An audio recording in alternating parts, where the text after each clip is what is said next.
y quiero introducir el tema, hermanos, de la serie Resolución de conflictos en la vida cristiana. Resolución de conflictos en la vida cristiana. ¿Por qué tocó este tema? Porque como lo vamos a ir desarrollando, ¿quién no tiene conflictos? ¿Verdad? A veces uno se conflicta con uno mismo, se regaña a uno mismo, se dice, ¿por qué hiciste esto? ¿Por qué dijiste esto? Entonces, como iglesia también, ¿verdad? Queremos introducir este tema para que pueda ayudarnos a todos, ¿verdad? No puede ayudarles a ustedes, sino a todos, incluyéndome yo, ¿verdad? Yo necesito esta palabra, que Dios la hable a mi corazón. Hermanos, la pregunta no es si tienes conflictos. Fíjese bien. Una correcta perspectiva de nuestra naturaleza como seres humanos, si nosotros tenemos una correcta perspectiva de nuestra naturaleza, de nuestro corazón como seres humanos, la pregunta no es si tienes conflictos, sino con quién o quiénes. Eso ya se sabe, todos tenemos conflictos. Hermanos, la pregunta debería de ser, ¿cómo resuelves tus conflictos? Los conflictos son parte de nuestra existencia. Hay conflictos familiares, conflictos laborales, conflictos en la iglesia, conflictos por creencias, por puntos de vista, por diferencias que podamos tener, aún en los deportes, ¿verdad?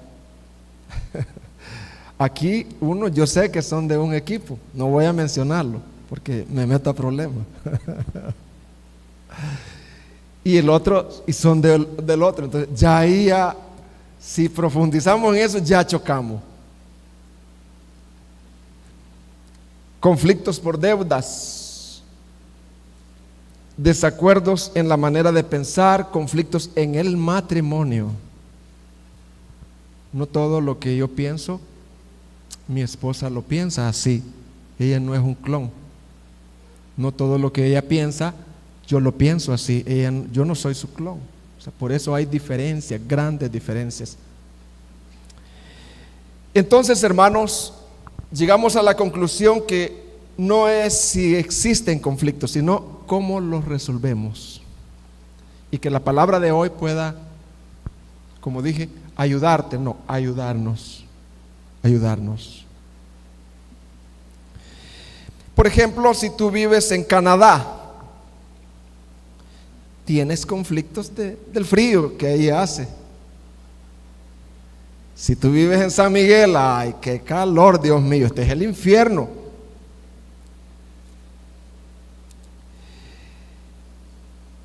Hermanos, la pregunta es, ¿dónde está realmente la fuente de los conflictos?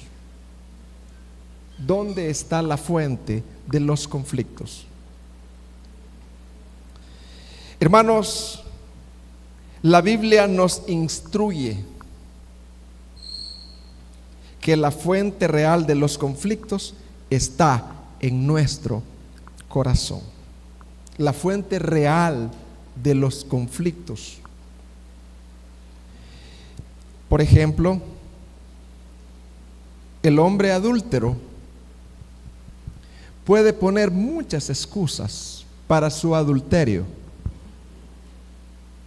El hombre adúltero puede decir, sí, yo adulteré porque ella no me atiende. ¿Mentira? Podría ser que ella no lo atiende, pero ¿y cómo viven los solteros que son santos? Pues ellos siempre son fieles al Señor. con el don de continencia que Dios les da. Entonces, hermanos, hay dos percepciones en cuanto a este ejemplo que estoy poniendo.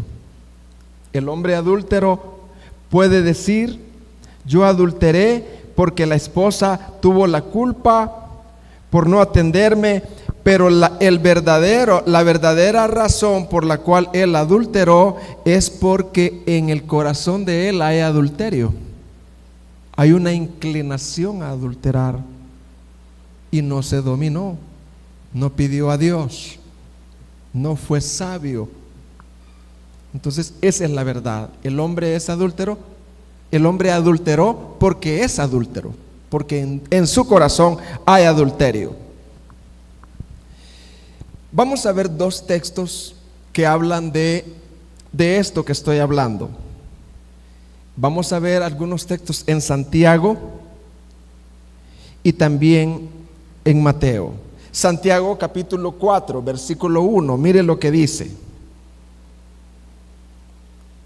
O sea, la guerra entre Ucrania y Rusia no se dio en esos países, se dio en corazones. Se originó en corazones, ¿verdad? Lleno de malos deseos. Santiago 4:1. ¿De dónde vienen las guerras y los pleitos entre vosotros? ¿No es de vuestras pasiones, de vuestros deseos, de los deseos no santificados, porque hay deseos buenos? ¿No es de vuestros deseos, las cuales combaten en vuestros miembros?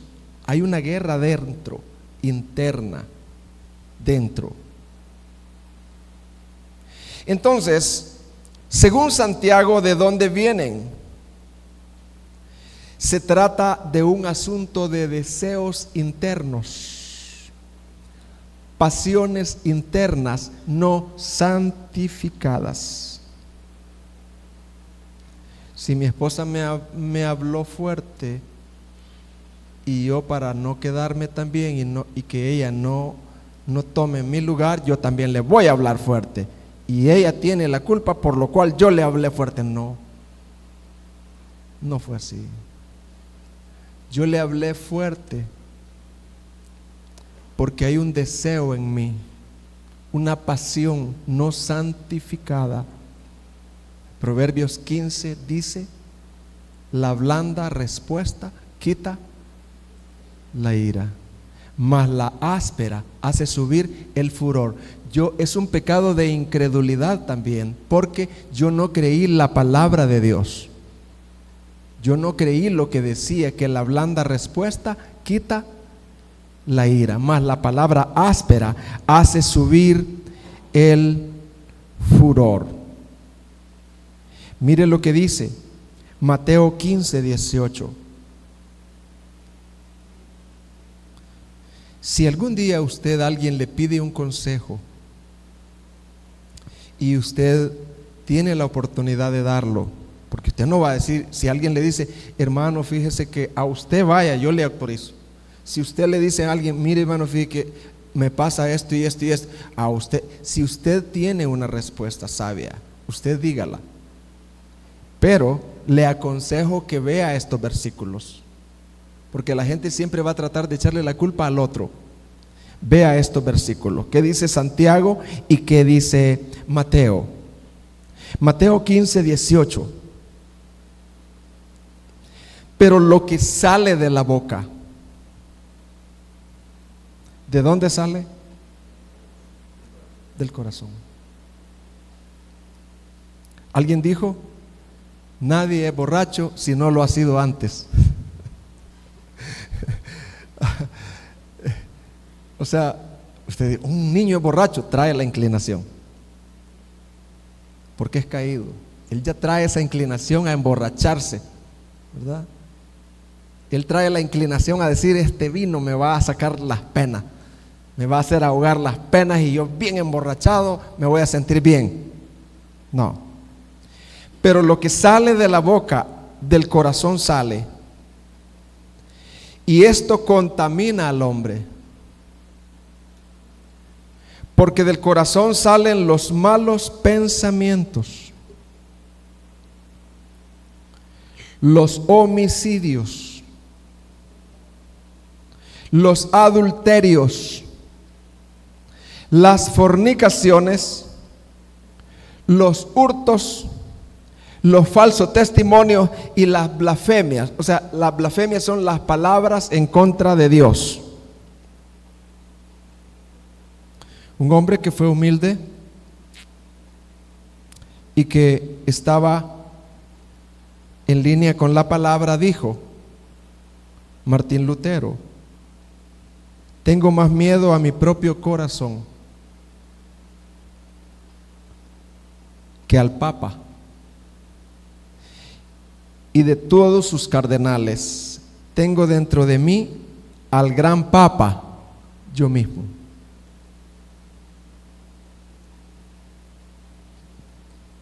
Juan Calvino dijo que el corazón del hombre es una fábrica de ídolos. Constantemente está queriéndonos engañar,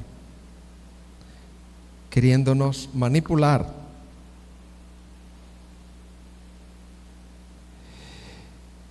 Hermanos, veamos en sí qué es el conflicto. ¿Qué es el conflicto en sí, hermanos? El conflicto es un deseo. ¿Qué es el conflicto, hermano? Un deseo insatisfecho. Concédale todo a los niños, usted no tiene problema. Pero dígale que no, le hace el berrinche.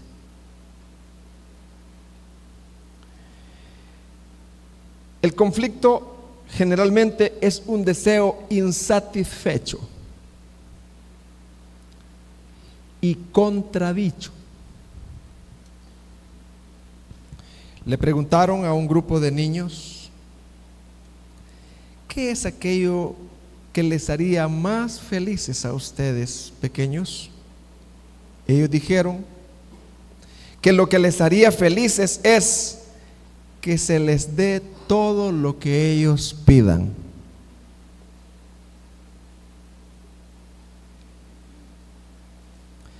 Usualmente, hermanos, el conflicto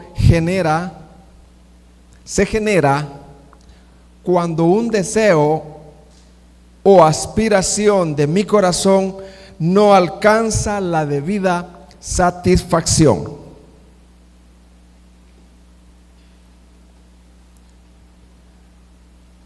Es cuando yo no estoy de acuerdo con el proceder de otra persona y de alguna manera se hace evidente mi insatisfacción y se altera el ritmo natural de una relación.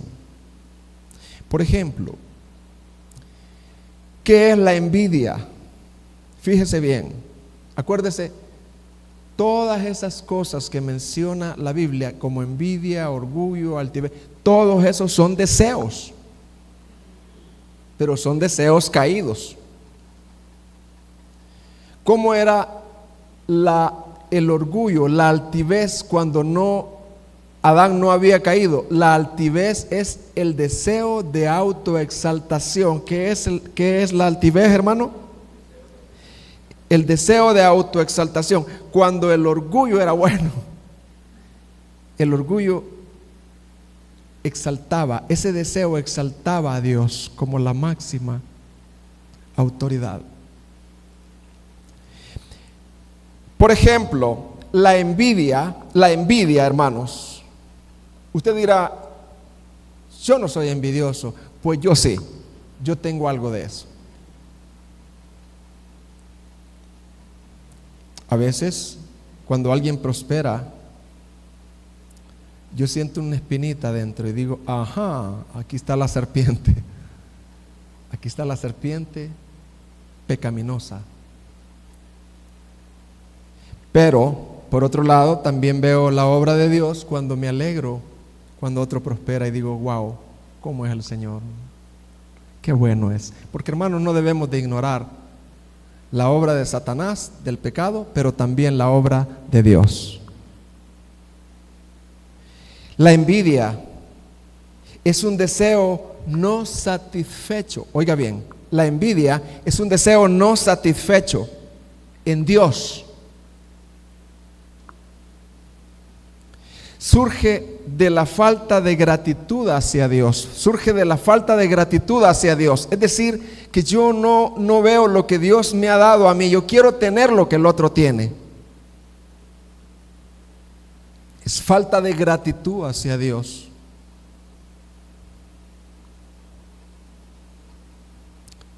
La codicia. Tener un deseo es tener un deseo intenso por algo en particular, y cuando no es concedido, surge la ira, el odio, rencor, incluso el homicidio. Cuando hay dos clases de ira, por supuesto, pero la ira natural, la ira santa, es cuando aquello no contradice la palabra, ¿verdad? Como cuando Jesús echó del templo a los cambistas. El templo se había convertido en un mercado, no para la gloria de Dios. Jesús se airó, una ira santa que está en línea con la palabra, con la voluntad de Dios. Pero hay una ira natural que surge cuando a mí se me ha contradicho algo, cuando a mí no se me ha concedido algo. Entonces surge la ira. Y entonces, hermanos, la clave, hermanos, para poder tener todos esos deseos a raya, ¿me entiende cuando digo a raya? La clave para mantener esos deseos a raya, hermano, es buscar diariamente nuestra satisfacción en Dios. Es decir, nada me hará feliz, aunque me satisfacieran todos mis deseos, surgieran otros deseos. Y aunque yo estuviera en el Edén, por mi caída yo sería como el diablo, no estaría satisfecho. Edén era perfecto, pero el diablo ya era caído, y el diablo no estaba satisfecho con el Edén. Ahí necesitaba otro rey. Se necesitaba remendar la injusticia de un Dios que no quería concederles a sus criaturas comer de todos los árboles. Hermanos, una de las claves para poder mantener nuestros deseos insatisfechos a raya, es lo que dice el Salmo 90:14. Mire lo que dice el Salmo 90:14.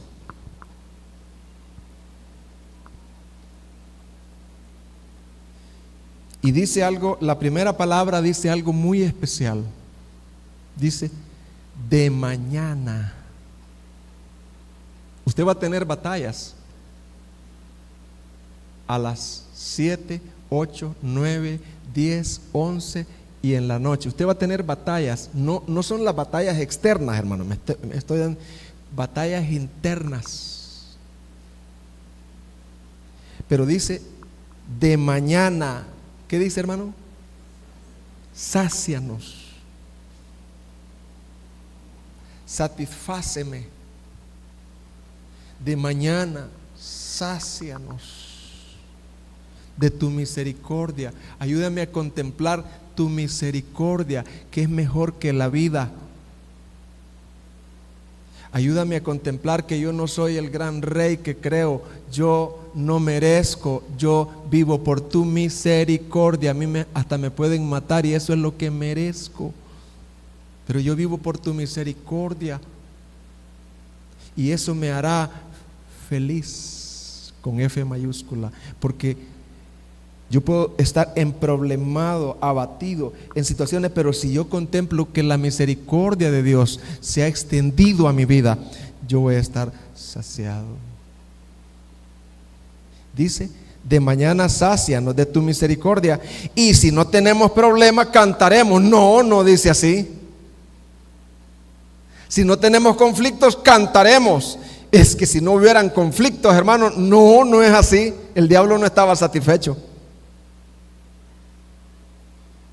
De mañana sácianos de tu misericordia y cantaremos.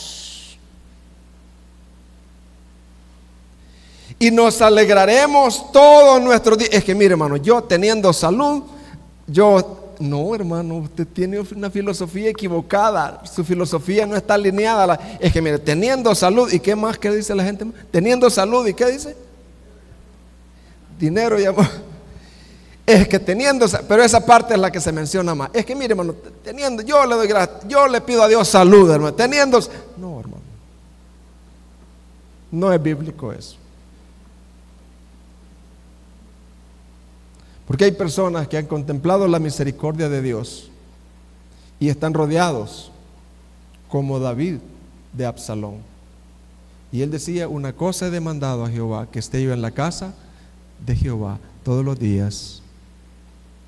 Él me esconderá en su tabernáculo, me preservará en lo reservado de su morada. Yo estoy satisfecho con Dios. Estoy satisfecho con Dios. No es bueno.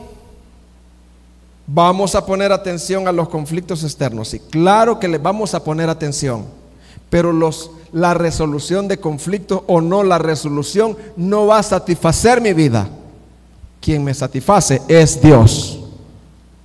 La vida de David fue una vida llena de persecuciones. Por eso se dice, dicen los teólogos, que David solo duró como unos 70 y pico de años. Una vida de persecución terrible, toda su vida. Vamos a poner atención a los conflictos externos, pero cuando estamos satisfechos con Dios, saciados con Él, nuestra meta no serán los conflictos resueltos, sino estar satisfechos en Dios. Hermano, si usted está pasando una enfermedad, pídale al Señor que en usted haya una diferencia entre el impío y un hijo de Dios que conoce a Dios, para que usted pueda decir, pero yo me alegraré en Jehová y me gozaré en el Dios de mi salvación. David dijo en medio de sus luchas, Salmo 27:4, mi meta es, dijo David, que esté yo en la casa de Jehová todos los días de mi vida. Hermanos, ya hemos hablado que el corazón está directamente implicado en los conflictos. Todo conflicto externo, ya lo dijimos, nace de un conflicto interno. Todo conflicto externo nace de un conflicto interno no resuelto con Dios. Hermanos, aún nuestras oraciones pueden ser dominadas por nuestros deseos. Aún nuestras oraciones pueden ser dominadas por nuestros deseos. Mis oraciones deben de estar alineadas con la voluntad de Dios. Mire lo que dice Santiago 4:2. Mire lo que dice Santiago 4:2.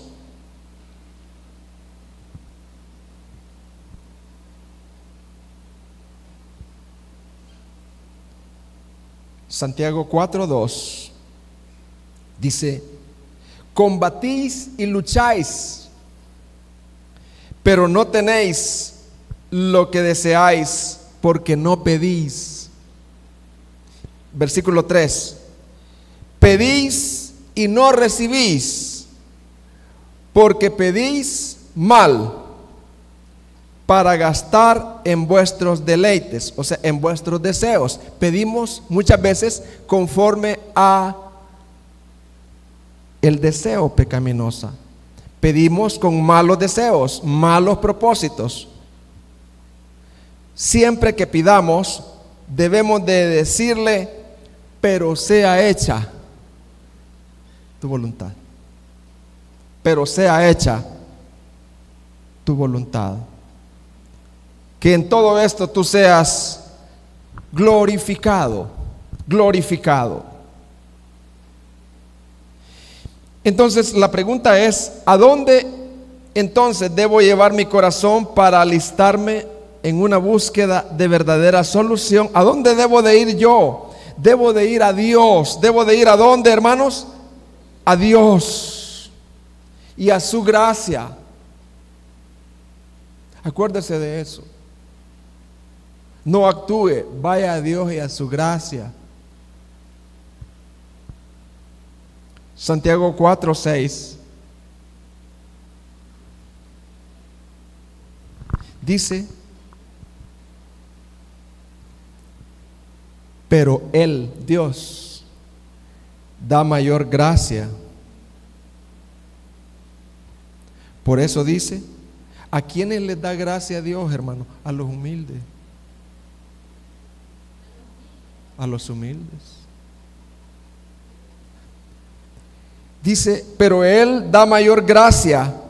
Por eso dice: Dios resiste a los soberbios, pero da gracia a los humildes. El primer paso para la solución a los conflictos es la humildad. Y eso es un don de Dios, la humildad. Y como dijo alguien que escribió un libro de humildad, dijo él: no vayan a creer que yo soy humilde, dijo él. Yo soy un buscador de la humildad.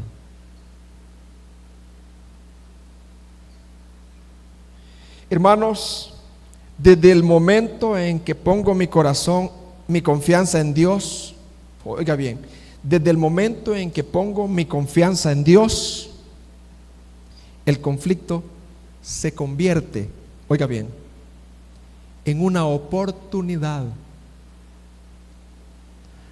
para crecer y no para destruir y distanciar. Desde el momento en que yo pongo mi confianza en Dios, el conflicto se convierte en una oportunidad para crecer y no para destruir y distanciar.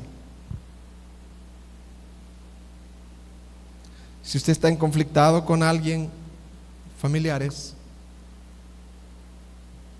véalo de otra manera, ¿verdad? Es una oportunidad, ¿verdad? Es una oportunidad para crecer. Hermanos, ¿cuál es el campo del amor? ¿Donde hay amor? No, el campo del amor es donde hay odio. Por eso decía un famoso hombre, decía: donde haya odio, decía: oh Dios, hazme un instrumento de tu paz. ¿No es fácil eso? Donde haya odio, yo pueda ser amoroso. Donde no haya gracia, yo pueda ser un hombre, una mujer de gracia. Donde no haya comprensión, yo pueda comprender.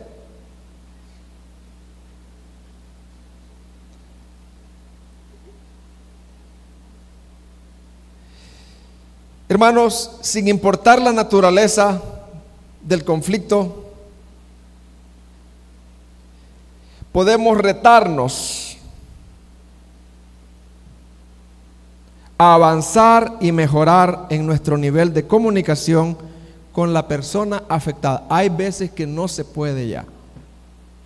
Usted no va a ir donde su enemigo, donde su enemiga, no se puede. Pero hay circunstancias que sí se puede. Y es ahí donde uno puede mostrar gracia y avanzar en nuestro nivel de comunicación. Santiago 1, 19 y 20 dice: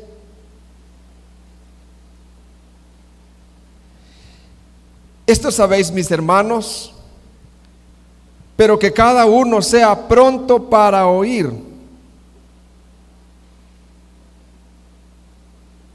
pronto para oír, tardo para hablar. Esto no es fácil, solo la gracia de Dios puede hacerlo. Tardo para hablar, tardo para la ira, pues la ira del hombre no obra la justicia de Dios. Cada conflicto, hermanos, concibe una preciosa oportunidad, cada conflicto, para ejercitar nuestra capacidad de escuchar, nuestra capacidad de escuchar y hablar cuando sea necesario, sin dejarnos vencer de la ira.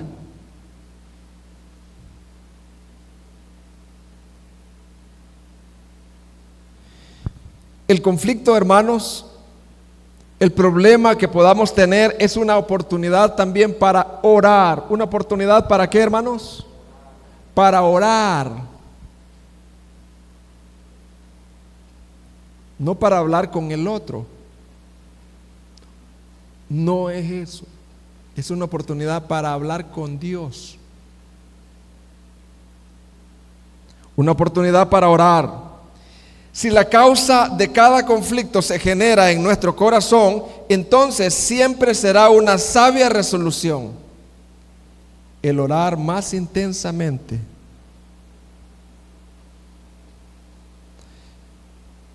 Decía el salmista,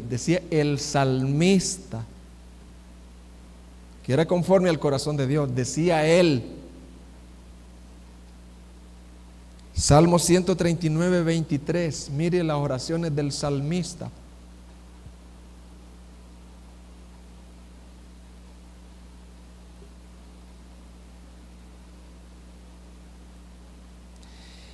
Examíname, oh Dios, y conoce mi corazón.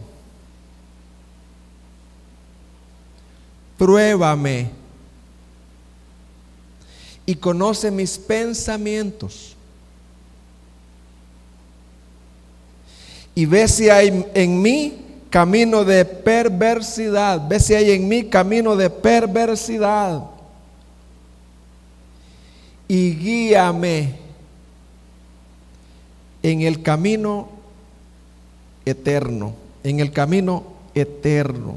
Que no me desvíe, Señor. El conflicto es una oportunidad para orar, para hablar con Dios. También el conflicto, hermanos, ustedes que tienen enemigos, todos los que tenemos enemigos, el conflicto es una oportunidad para amar y perdonar. ¿Para qué, hermanos?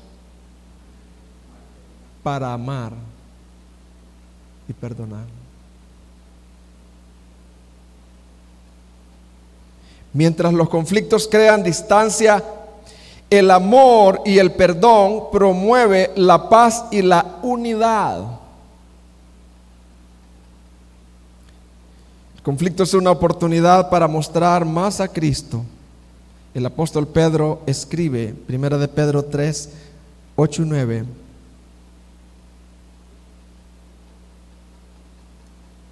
Dice: en conclusión, sed todos de un mismo sentir,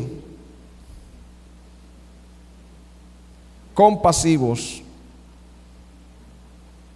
como Cristo, fraternales, procurando la hermandad, misericordiosos, así como Dios ha sido misericordioso conmigo. 14 años lejos de Dios. Me dio todo. Misericordiosos y de espíritu humilde, no devolviendo mal por mal o insulto por insulto, sino más bien bendiciendo, porque fuisteis llamados con el propósito de heredar bendición. El conflicto es una oportunidad para amar y perdonar.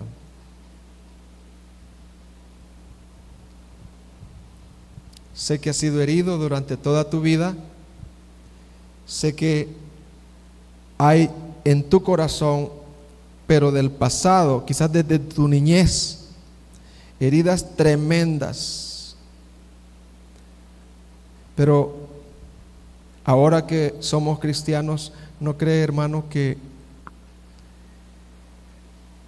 nuestra actitud de gracia, nuestra actitud de glorificar a Dios puede hacer una diferencia en este mundo pecaminoso? Y podemos decir con gracia, así es un cristiano.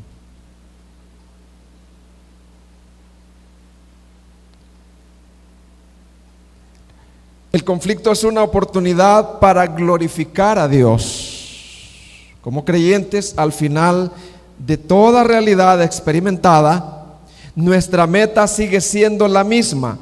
Dios debe de ser glorificado. De manera que cuando nos disponemos gozosamente a honrar a Dios por encima de nuestros intereses, es un poderoso testimonio, aún para nuestros propios corazones, de que amamos la voluntad de Dios por encima de nuestra.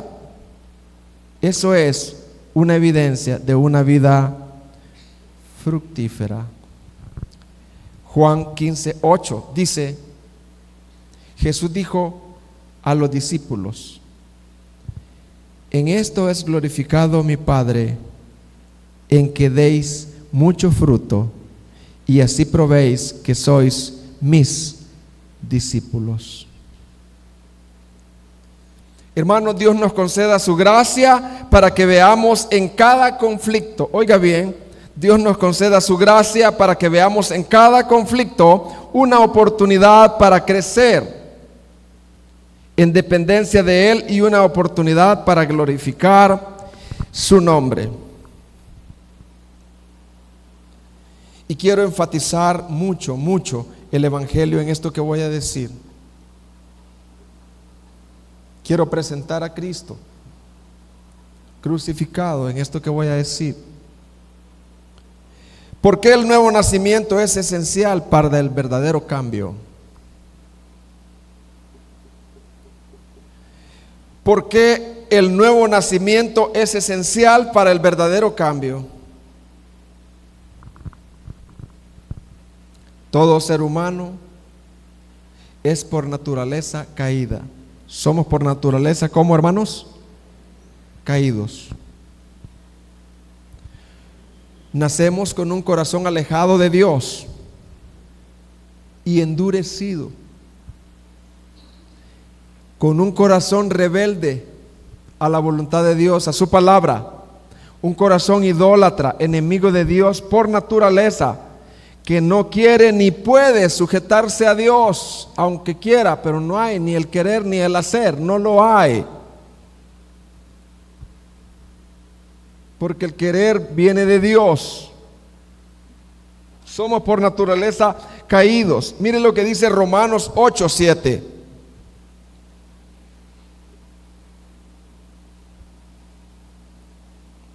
Dice: la mente puesta en la carne es enemiga de Dios, es contraria a Dios, porque no se sujeta a la ley de Dios, no se sujeta, no hay ese poder para sujetarse. pues ni siquiera puede, no puede, no puede. El corazón inconverso que no ha nacido de nuevo no puede. Y esa palabra puede viene de la palabra dinamai, o sea, tener la capacidad. Eso significa tener la capacidad. El ser humano sin haber nacido de nuevo no tiene la capacidad de ser transformado. Puede cambiar las cosas externas, pero no de ser transformado. Solo, hermanos, cuando por medio de un milagro, oiga bien, solo por medio de un milagro de la gracia, por medio de su palabra y su espíritu, Dios muestra la verdadera condición del pecador y Cristo es visto como el único Salvador. Cristo es visto como ¿qué, hermano? Como el único Salvador. Quien por su muerte, oiga bien, quien por su vida y su muerte y resurrección nos ofrece una nueva vida, para que por medio de esa nueva vida podamos obedecer y sujetarnos a sus mandamientos. Hay personas que yo las he oído y dicen, es que yo no puedo perdonar, y pasan años así. Entonces habría que ver si hay un nuevo nacimiento, porque si dentro de nosotros está el poder de Cristo, el poder de su resurrección, sí se puede perdonar de verdad. Hermanos, qué vital es la vida de Cristo en el ser humano. Hermanos, hemos nacido en pecado, en una ley del pecado. El pecado viene siendo como una ley, hermanos, como la ley de la gravedad, que todo lo que sube cae. La ley de la gravedad nos lleva hacia abajo. El pecado es un poder, pero somos cautivos por el pecado, por naturaleza. Pero cuando nacemos de nuevo, oiga bien, hay una nueva ley. Cuando nacemos de nuevo, hay una ¿qué? Que se llama la ley del Espíritu, de vida en Cristo Jesús, la cual dice, nos libera de la ley de la carne, de la muerte, del pecado. Nos libera.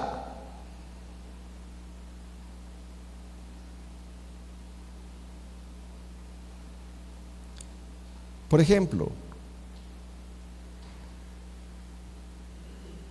vaya usted a un edificio y póngase alas y láncese. ¡Ja!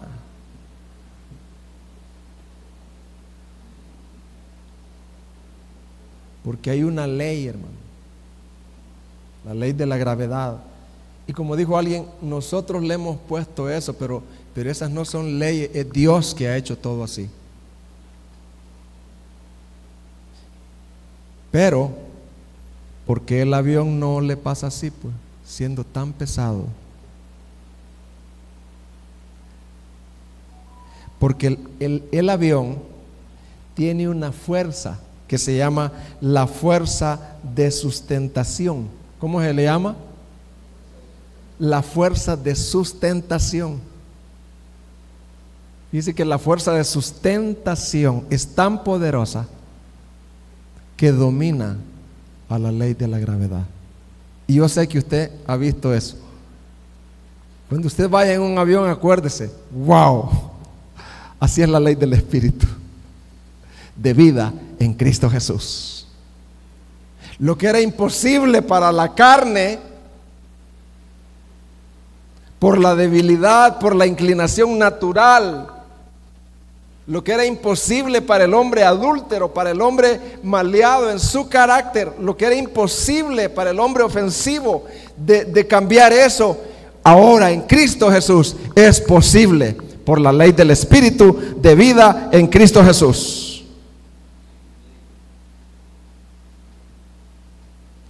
Si puede ser como niño y puede repetir conmigo, porque la ley del Espíritu de vida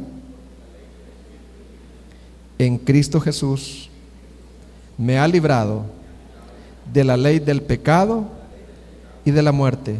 2 veces más. Porque la ley del Espíritu de vida en Cristo Jesús me ha librado de la ley del pecado y de la muerte.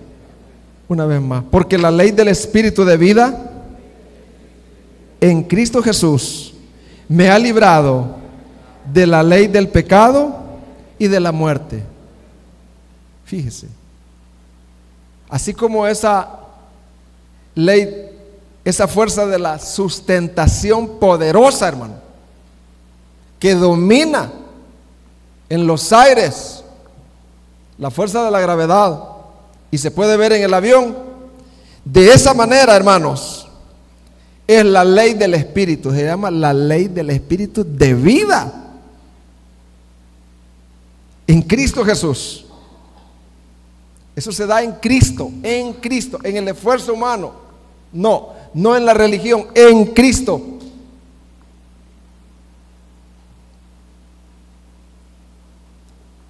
Segunda de Corintios 5:17 dice, fíjese la palabra que se repite, en Cristo. De modo que si alguno está, ¿dónde dice?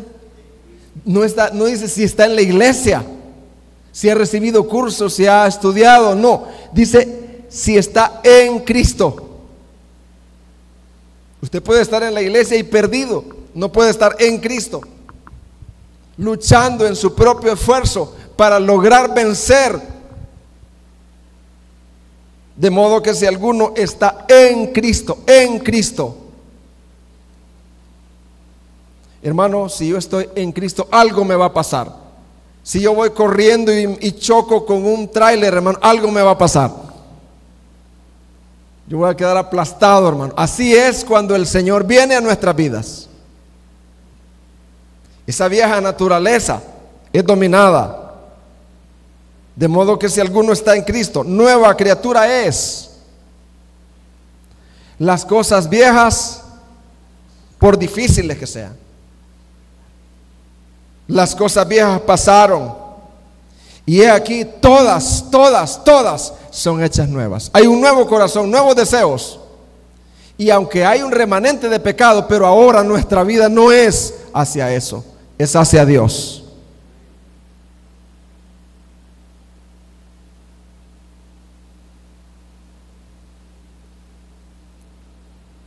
Quiero poner el ejemplo y con esto quiero concluir.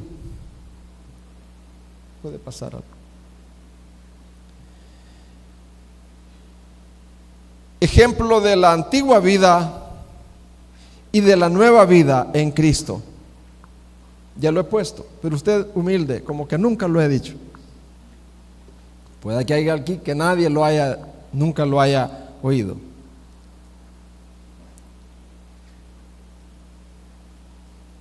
Existe la ley y la gracia. Hay un hombre que se llama Juan. ¿Cómo se llama? Juan. Usted le dice a Juan, Juan no tiene piernas ni manos. Corre, Juan, corre, corre, corre. ¿Podrá Juan correr? Aunque intente, no puede, porque no tiene manos y no tiene piernas. Eso es estar sin Cristo. Eso es estar bajo la ley, queriendo guardar los 10 mandamientos a pura carne. Pero viene un hombre milagroso y tiene el poder de crear piernas y manos y crea las piernas y manos en Juan. Y ahora con piernas y manos le dice: corre Juan, corre Juan. Juan sale corriendo y corre. Así es el verdadero cambio que solo se puede dar donde hay una nueva vida y un nuevo corazón. Hermanos, mi deseo para usted y para mí es que cuando estemos en conflictos, seamos bíblicos. Podemos ver el origen de los conflictos. Cuando usted vaya a aconsejar a alguien, no le crea todo, porque esta persona le va a decir a usted que el problema de él son los problemas externos. Usted dígale: no, Santiago y Mateo dicen que no, aquí está el corazón. Y llévelo también, usted mismo vaya, llévelo también al Evangelio, para que no sea una consejería simple y profesional. Llévelo al Evangelio, que es lo único, la vida de Cristo, su resurrección, su muerte, lo único que puede realmente transformar. Y esto puede llevarse a cabo en la iglesia como iglesia, en las familias, en la vida laboral, no para ser mejores, no, para parecernos a Cristo y para que el Evangelio adorne nuestra doctrina. Pongámonos en pie, amados hermanos. Oremos. Padre, te damos muchas gracias por ese gran sacrificio. Padre, te damos muchas gracias por tu amor al enviar a tu Hijo a morir por nosotros. Padre, que yo pueda ser sabio en medio del conflicto, que yo pueda ser prudente, bíblico. Señor, ayúdame en mi familia como iglesia, en la vida laboral, ayúdame a aconsejar también. Ayúdanos, Señor, en el nombre de Jesús. Queremos honrar tu sacrificio, queremos bendecirte en esta mañana, Padre. Gracias por escuchar, Señor, las buenas nuevas que en Cristo hay vida. Gloria al Señor. Cantemos ese coro, hermanos.